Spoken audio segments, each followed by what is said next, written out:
ساری چیزوں کے بہت سارے فائدے ہیں،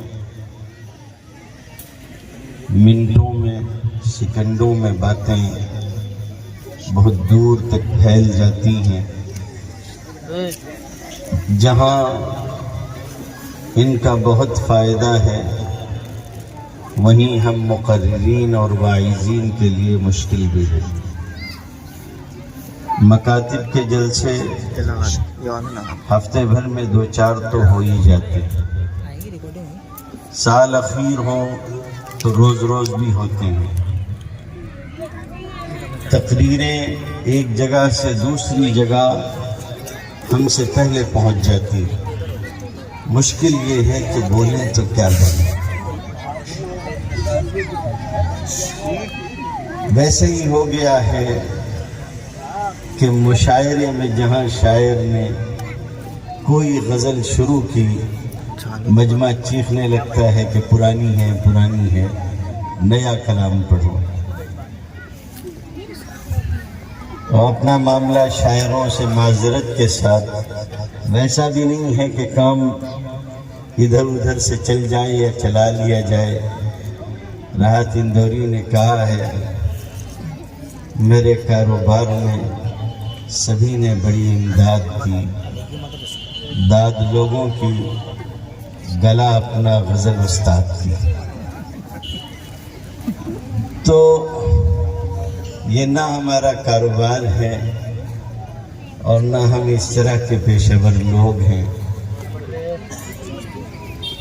کچھ باتیں آپ کی خدمت میں ضرور عرض کرنی ہیں۔ آپ نے سالانہ پروگرام دیکھا بھی اور سنا بھی،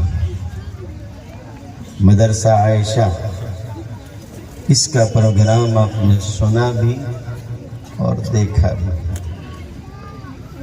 سالانہ پروگرام در حقیقت اس بات کی علامت ہوتا ہے کہ ہم نے آپ کے تعاون سے، آپ سبھی کی توجہات سے قوم و ملت کے بچوں پر سال بھر جو محنت کی ہے اس کا ایک چھوٹا سا نمونہ آپ کے سامنے آ جائے۔ پکانے والے کھانا پکاتے ہیں اور دیکھ کے چند چاولوں سے پورے کھانے کا اندازہ کر لیتے ہیں۔ پکا یا نہیں پکا اس کے لیے انہیں پورے دیگ کی ضرورت نہیں ہوتی۔ جانچنے کے لیے تھوڑی سی تحقیق و تفتیش کافی ہوتی ہے۔ کسی ماں نے بچے سے کہا کہ دکان پر چلے جاؤ اور ماچس کی ڈبیا لے آؤ، اور خیال رکھنا کہ ماچس ٹھیک ہو۔ بچہ گیا، لے کے آیا، ماں کے حوالے کیا۔ ماں نے دیکھا اور دیکھنے کے بعد کہا کہ بیٹا کیسی ماچس لے کر آئے ہو، کوئی بھی تیلی جل نہیں رہی ہے۔ تو بچے نے کہا ہو ہی نہیں سکتا، میں نے سب جلا کے دیکھی تھی، سب جل رہی تھی۔ اب اگر آپ تحقیق کریں اور پورے دیگ کا چاول آپ ہی کھا لیں تو ایسی تحقیق کس فائدے کی ہوگی؟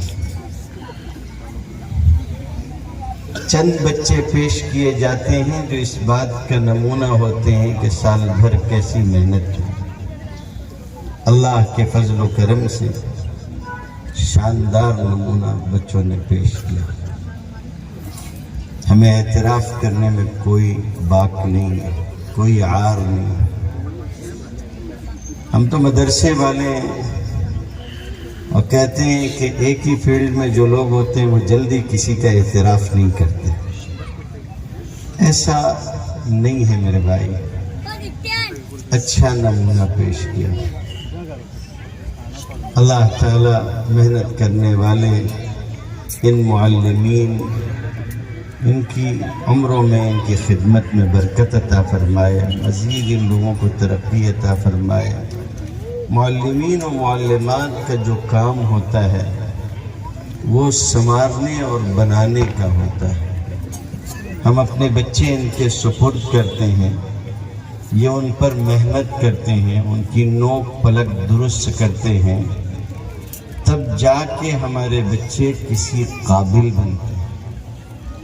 اسٹیج پہ آنا، مائک پر سے بولنا اور لوگوں سے ڈرے بغیر اپنا معافی ضمیر پیش کرنا سب کے بس میں نہیں ہوتا۔ آج کل سوشل میڈیا ہے، اس لیے ایسی چیزیں بہت عام ہیں۔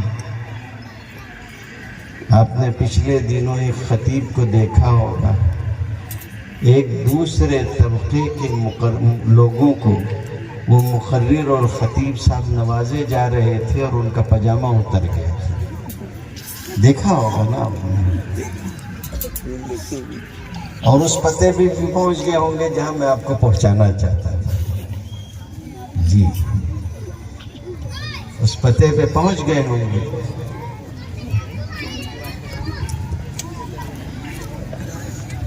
مائک کے سامنے کھڑے ہو کے بولتے ہوئے آدمی کو اپنے آپ کی خبر نہیں رہتی، لوگوں نے ان کو بتایا حضرت بیٹھ جاؤ، پاجامہ اتر گیا۔ تب ان کو خیال ہوا کہ دوسروں کی عزت اتارتے اتارتے اللہ نے ان کی عزت اتار دی۔ بات سمجھے نہیں سمجھے؟ جی۔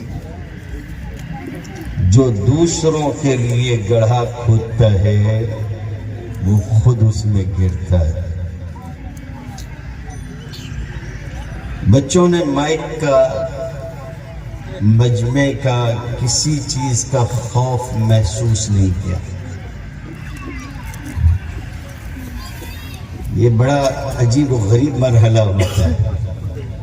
میں آپ کو سمجھانا چاہ رہا ہوں، بات سمجھیے۔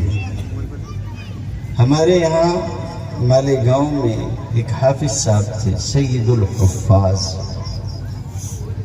بہت سارے لوگ ان کے زیر سایہ حافظ ہوئے، زیر تربیت حافظ ہوئے۔ قرآن مجید کا ایسا شاندار حافظ، جماعت میں جایا آیا کرتے تھے، معہد میں استاذ بھی تھے۔ تو حافظ صاحب ایک مرتبہ جماعت میں جب گئے، سب نے مل کے کہہ دیا کہ آپ استاذ جی ہیں تو آپ ہی امیر بھی ہوں گے۔ امیر بھی بنا دیا گیا ان کو، لیکن وہ تھے حافظ صاحب، کوئی عالم تو تھے نہیں۔ تو انہوں نے سوچا کچھ تو کرنا ہوگا، تو موت پر ایک تقریر یاد کریے 20 منٹ۔ پہنچے ایک علاقے میں اور وہاں لوگوں کو جمع کیا گیا، اور نماز کے بعد دین و ایمان کی بات میں انہوں نے 20 منٹ کی تقریر کر دی۔ وہ حافظ صاحب آئے، اتنے بڑے حافظ صاحب آئے، تو لوگوں نے آ کے تقاضا رکھا کہ مستورات میں بھی بات ہونی ہے۔ حافظ صاحب نے تقریر یاد کی تھی مذکر کے سیرے کے ساتھ، اور کبھی تجربہ نہیں رہا، مذکر میں بھی بولنے کا نہیں تھا، چاہے جائے کہ مؤنث کے اجتماع میں پہنچے۔ لیکن جماعت کے ساتھیوں نے کہا نہیں، امیر صاحب کی تقریر ہونی چاہیے، اتنے بڑے تھے وہ۔ خیر انہوں نے سوچا کہ پیچھے ہٹتا ہوں تو بھی سکی ہوتی ہے، کہا چلو۔ اور ساتھ میں ہمارے یہاں کے دوسرے عالم صاحب تھے، ان کو بھی ساتھ لے لیا، تو بھی چل ساتھ میں، کہا چلو۔ اور وہ دوسرے ساتھی جو تھے ان ذرا نیند کے پکے تھے۔ خیر وہاں پہنچنے کے بعد وہ جو دوسرا ساتھی تھا اس نے دیکھا کہ وہی تقریر پھر شروع ہو گئی جو تقریر ابھی میں سن کے آیا ہوں۔ تو اس بیچارے نے عافیت اسی پہ دیکھی کہ میں سو جاتا ہوں، تقریر تو وہی ہے جو بھی تھوڑی دیر پہلے مردوں کے مجمع میں سنی گئی ہے۔ تھوڑی دیر بعد حافظ صاحب نے ان سے کہا کہ مولانا اٹھو، سو رہے ہو۔ مولانا اٹھ گئے اور کہا سوتا نہیں تو اور کیا کرتا، اب بھی تو وہی تقریر کر رہے تھے جو وہاں کیے تھے۔ تو وہ بھی دھیرے سے بولتے ہاں نا، مگر سمجھ میں نہیں آ رہا 10 منٹ میں کیسے ختم ہو گئی۔ 20 منٹ کی تقریر مارے گھبراہٹ کے، بغیر وقف کے مسلسل وصل کے ساتھ تقریر 10 منٹ میں ختم ہو گئی۔ یہ عالم ہے۔ رستم زماں گامہ پہلوان کسی ایسے مجمع میں تشریف فرما تھے جہاں علامہ اقبال بھی تھے، اور کسی نے کہا کہ اب رستم زماں آپ کے سامنے تقریر کریں گے۔ لندن تک جا کے ہیوی ویٹ چیمپئن شپ جیت کے آنے والا، ورلڈ ہیوی ویٹ چیمپئن شپ جیت کے آنے والا، اس کو کہا گیا کہ تقریر کریں گے۔ مائک کے سامنے کھڑا ہوا تو سمجھ ہی میں نہیں آ رہا کہ بولوں تو کیا بولوں، تو دھیرے سے کہتا ہے کہ لوگوں ورزش کرنا چاہیے، جسم اچھا رہتا ہے، صحت مند رہتے ہیں، تندرست رہتے ہیں، دودھ پیو، ورزش کرو، آدمی تندرست رہتا ہے، ورزش کرو تندرست رہو گے۔ میرے سمجھ میں نہیں آ رہا، خیر ورزش بہت اچھی چیز ہے۔ تو اب یہ سب قصات چلتے چلاتے پھر اس نے 2-3 مرتبہ جب یہ کہہ دیا کہ بہرحال میرے آگے سمجھ میں نہیں آ رہا کہ میں کیا کروں، تو پیچھے سے کسی نے کہا یہ بھی نہیں سمجھ میں آ رہا کہ واپس آ کے بیٹھ جاؤں۔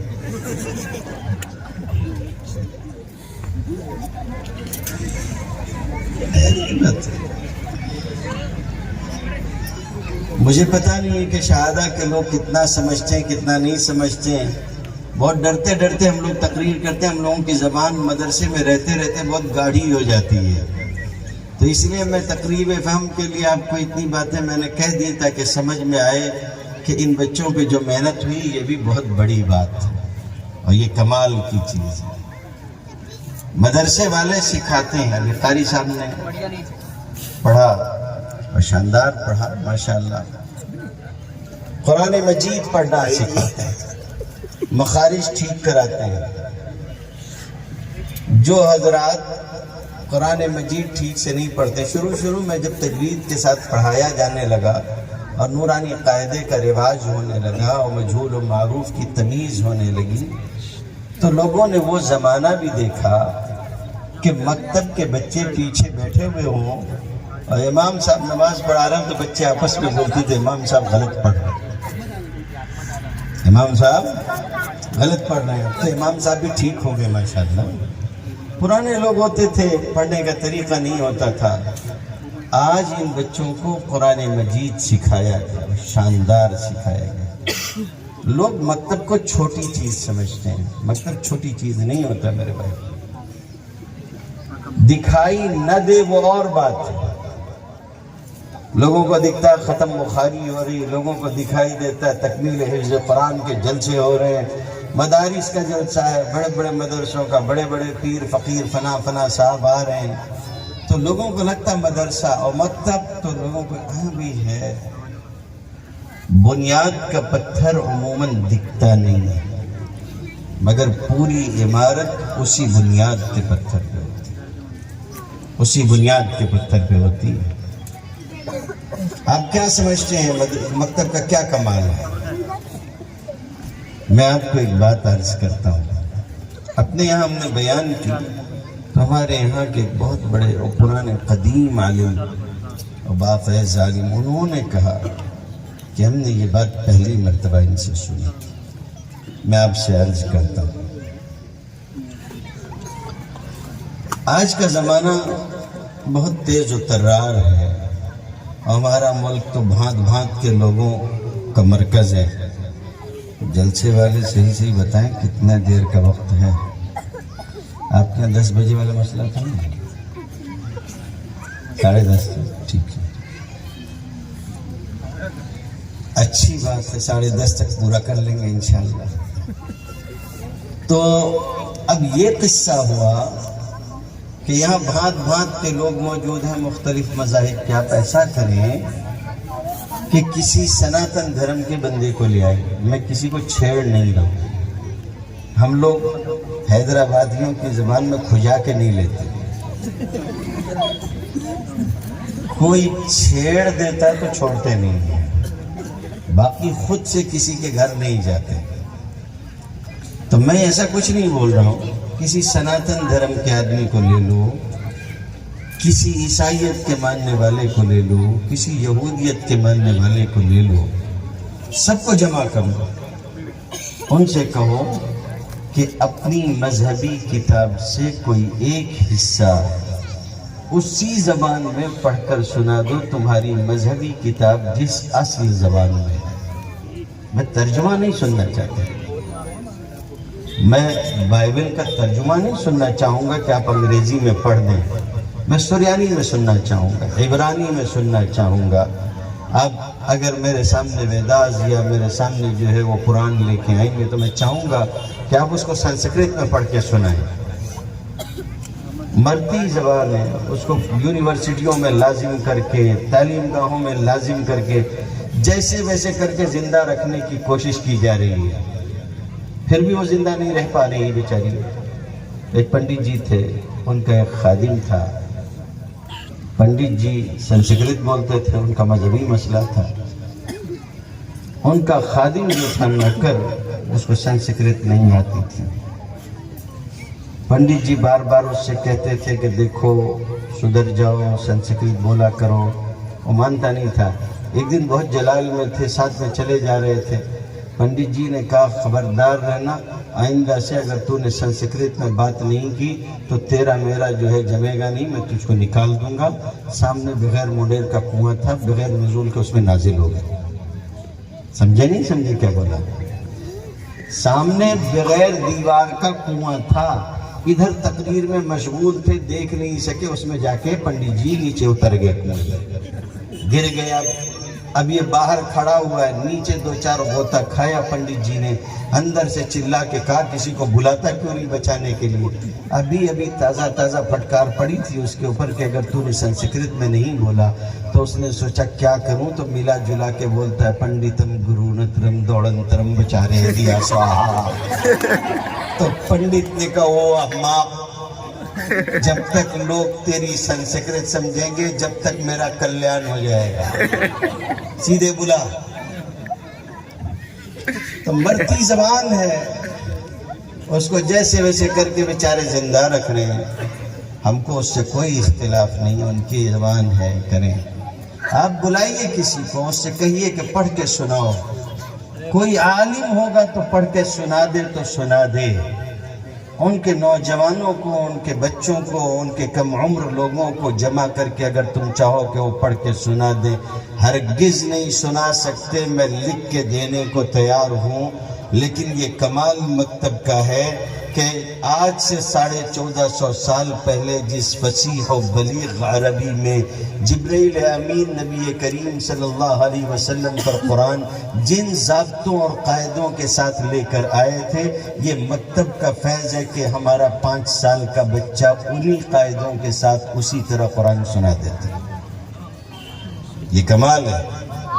آپ مکتب کو چھوٹا مت سمجھیے گا.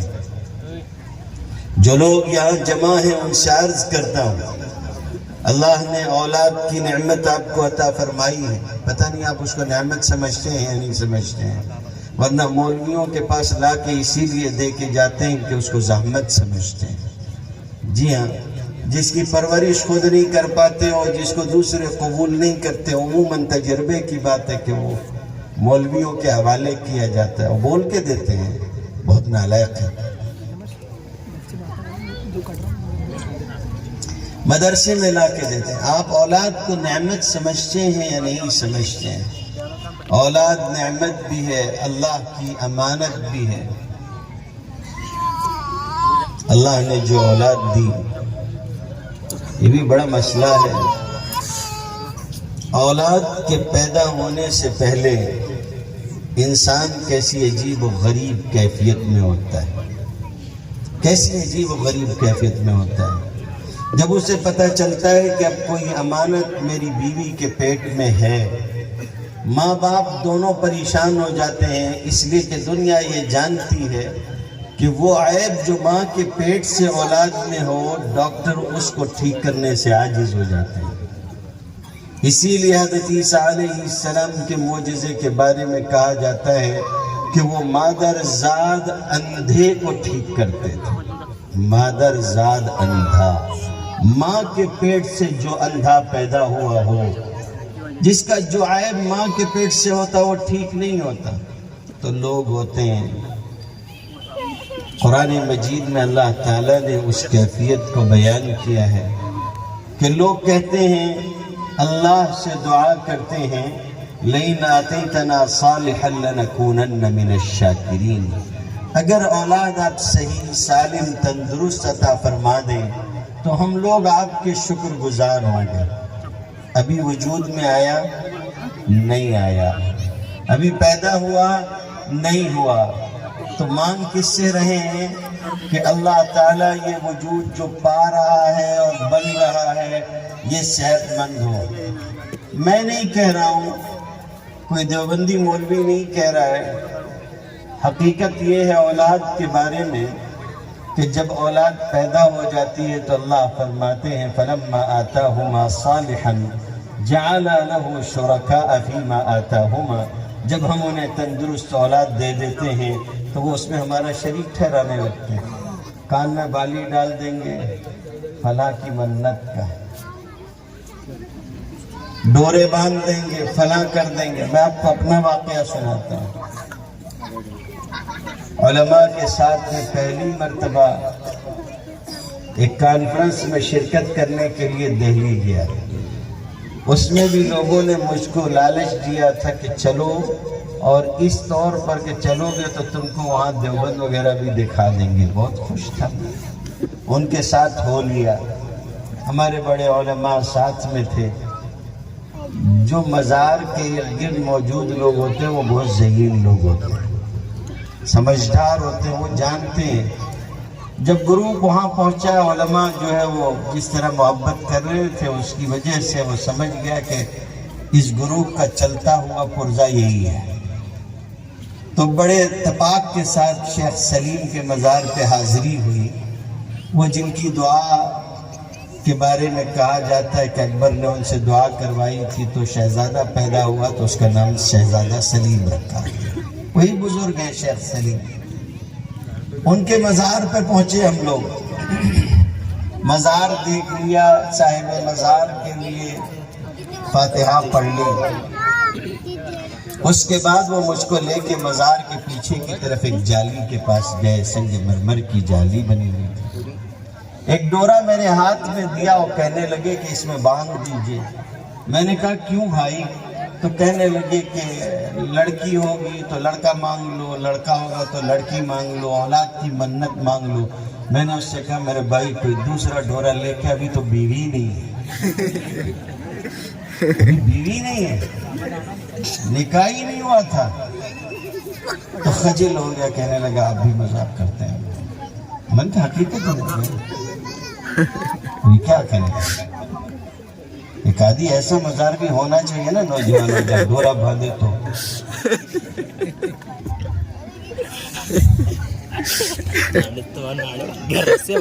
اولاد اللہ نے دی ہے اور اللہ تعالیٰ اس کے بارے میں سوال کرے گا، وہ نعمت ہے اللہ کی۔ لَتُسْأَلُنَّ يَوْمَئِذٍ عَنِ النَّعِيمِ، ہم قیامت کے دن تم سے نعمتوں کے بارے میں سوال تو کرنے والے ہیں۔ یہ جو خطبے میں اس آیت میں آپ سمجھیے کیا بات بیان کی گئی ہے۔ قرآن مجید میں 16 مقامات ہیں جہاں یعقوب علیہ السلام کا ذکر کیا گیا ہے، مختلف عنوان سے ان کا تذکرہ آیا ہے۔ یعقوب علیہ السلام انتہائی عالی شان پس منظر رکھتے ہیں۔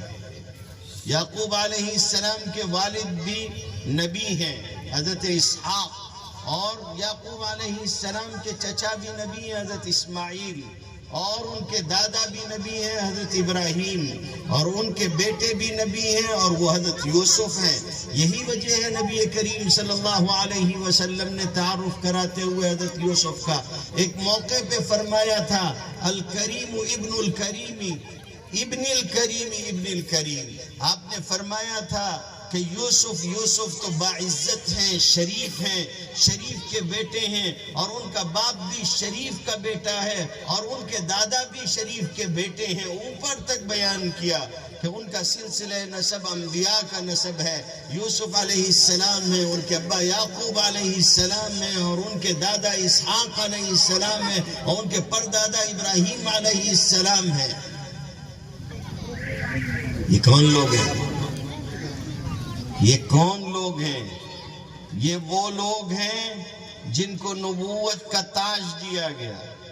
آج کل تو عجیب تماشا چلنے لگا ہے، لوگ عجیب و غریب حرکتیں کرنے لگے، ایسے قصے بیان کرتے ہیں کہ نبوت و رسالت کا مقام اور مرتبہ گھٹ جائے اور دوسروں کا مقام و مرتبہ بڑھ جائے۔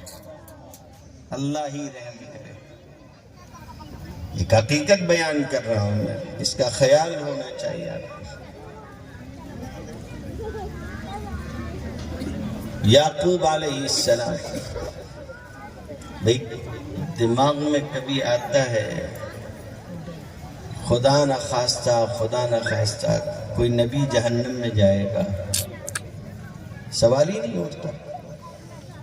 نبی تو معصوم ہوتا ہے، وہ کیا جہنم میں جائے گا؟ نبی وہ ہیں جن کے لیے اس دنیا میں بھی عزت و بلندی ہے اور آخرت میں بھی۔ تو ان کو پریشان ہونے کی کوئی ضرورت ہے؟ ان کو پریشان ہونے کی کیا ضرورت تھی؟ لیکن امت کا غم، اولاد کے دین و ایمان کا غم لے کر اس دنیا سے رخصت ہوئے۔ نبی کریم صلی اللہ علیہ وسلم کو دیکھیے، دیگر انبیاء کو دیکھیے۔ یعقوب علیہ السلام پر مرض الموت کا معاملہ ہوا، دنیا سے رخصت ہونے والے ہیں، اور اس موقع پہ کچھ سوال و جواب کر رہے ہیں۔ اس موقع پہ کچھ سوال و جواب کر رہے ہیں۔ سوال ہے، اپنی اولاد سے پوچھ رہے ہیں، میں دنیا سے چلا جاؤں گا، میرے جانے کے بعد تم کس کی عبادت کرو گے؟ ما تعبدون من بعدی۔ علماء دیوبند کو اللہ تعالیٰ نے یہ مقام عطا فرمایا، یہ شرف عطا فرمایا۔ مولانا ابو الحسن علی میاں ندوی رحمۃ اللہ علیہ، آج بھی کسی عرب کے سامنے ان کا نام لیجئے، کسی عالم کے سامنے، کسی بڑے عرب عالم کے سامنے ان کا نام لیجئے اور بتائیے کہ آپ کا کوئی تعلق مولانا ابو الحسن علی میاں ندوی سے تھا؟ کون ابو الحسن پوچھتے ہیں؟ ان سے کہو جو ماذا خسر العالم کا مصنف ہے، ان سے کہو جو ردت والا ابا بکر اللہ کا مصنف ہے، تو سر جھکا لیتے عزت اور احترام سے۔ بڑی شخصیت تھی۔ خانہ کعبہ کی کنجی ان کے ہاتھ میں دی گئی، شاہ فیصل ایوارڈ دیا گیا، شیخ راشد آل مکتوم نے دبئی کا سب سے بڑا ایوارڈ دیا۔ ایک گاؤں اور ایک دیہات کا رہنے والا ایک عالم ربانی ہے۔ حضرت فرمایا کرتے تھے کہ اگر کوئی مجھ سے کہے کہ مسلمانوں کی فلاح و بہبود کے لیے، ان کی اصلاح کے لیے ہم نے ایک پوسٹر چھاپا ہے اور اس میں بس ایک چھوٹا سا جملہ لکھنے کی جگہ خالی ہے، آپ اس میں کون سا جملہ لکھوانا پسند کریں گے؟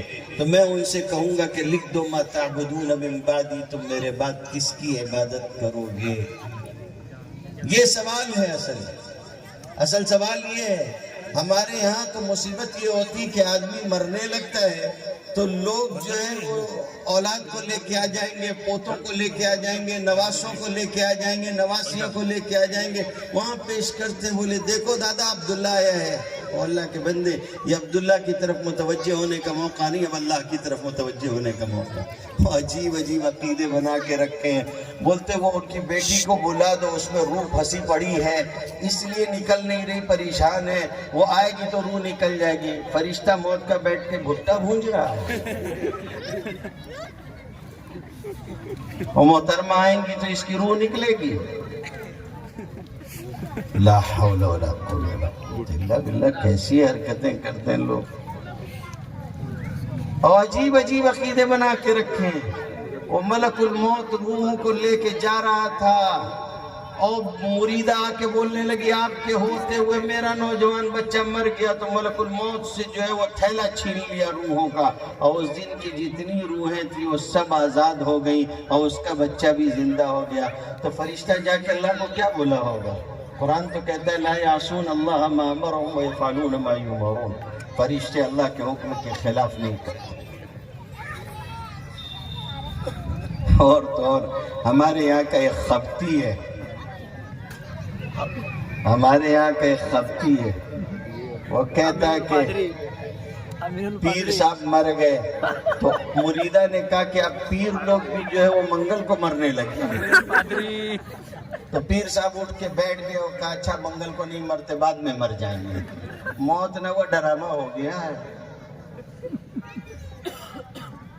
آج نہیں مرتے کل مرتے پرسوں نہیں مرتے پھر مرتے۔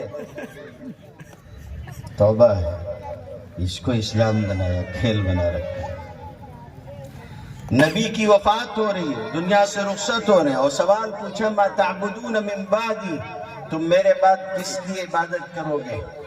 وہ نبی زادے تھے، نبی زادے تھے، انہوں نے یہ جواب دیا اور شاندار جواب دیا، میں آپ کے سامنے رکھ رہا ہوں اور ذرا غور سے سننا کیا کہنے جا رہا ہوں۔ انہوں نے کہا نعبد الہک و الہ آبائک، ہم آپ کے معبود کی عبادت کریں گے اور آپ کے آباء و اجداد کے معبود کی عبادت کریں گے۔ دل ٹھنڈا ہوا کہ نہیں ہوا ہوگا؟ یعقوب علیہ السلام کو اطمینان ہوا ہوگا یا نہیں ہوا ہوگا؟ اب آپ ذرا سا سوچئے، جو ماحول ہم نے اور آپ نے اپنے گھر میں بنا رکھا ہے اور جو حالات ہم نے پیدا کر رکھے ہیں، اگر ہم نے مرتے مرتے اپنی اولاد سے پوچھا کہ میرے بچے میرے مرنے کے بعد تم کیا کرو گے، اور اگر اس نے پلٹ کے یہ کہہ دیا کہ ابا آپ اطمینان سے جائیں، جو آپ کرتے تھے وہی میں بھی کروں گا، کہیں اس جواب پہ آپ اپنا سر تو نہیں پکڑ لو گے کہ کیا ہو گیا؟ کہیں اس جواب پہ تم اپنا سر تو نہیں پکڑ لو گے؟ مشکل اس وقت پیش آتی ہے جب مکتب میں بچہ سنتوں کو سیکھ کر آپ کے گھر میں آتا ہے، وہ سنتا ہے دسترخوان پہ کھانا چاہیے، ٹی وی نہیں دیکھنا چاہیے، فلاں نہیں کرنا چاہیے، فلاں کرنا چاہیے، نمازوں کی پابندی ہونی چاہیے۔ 2 گھنٹے مکتب میں رہنے والا بچہ 22 گھنٹے آپ اس کی تربیت پہ پانی پھیرتے ہو، 22 گھنٹے آپ اس کی تربیت پہ پانی پھیرتے ہو۔ اس لیے خدا کے واسطے مکتب میں بھیج کے اپنے بچوں کو مطمئن مت ہو جاؤ، وہاں جو کام ہو رہا ہے وہ اپنی جگہ ہے، لیکن جو تمہاری ذمہ داری ہے اس کو پورا کرو۔ ایک اور بات جو آپ سے عرض کرنی تھی وہ یہ ہے، پتہ نہیں شہادہ کا مزاج مجھے معلوم نہیں ہے کہ کیا ہے کیا نہیں ہے، اسکول کی تعلیم کے بارے میں آپ لوگ بیداری ہے کہ نہیں؟ آپ کے یہاں خوب اچھی بیداری ہوگی۔ بچے کو اسکول میں داخل کرنا ہوتا ہے، ہم ہمارے یہاں دیکھتے ہیں لوگ لائن لگا کے کھڑے ہوتے ہیں، ڈونیشن دیتے ہیں۔ میں اس کے اوپر فتویٰ نہیں دینا چاہتا، شہادہ کے علماء خود ہی سمجھ لیں گے، لیکن ڈونیشن دے کے داخلہ کرواتے، اچھا اسکول ہے، ہمارا بچہ داخل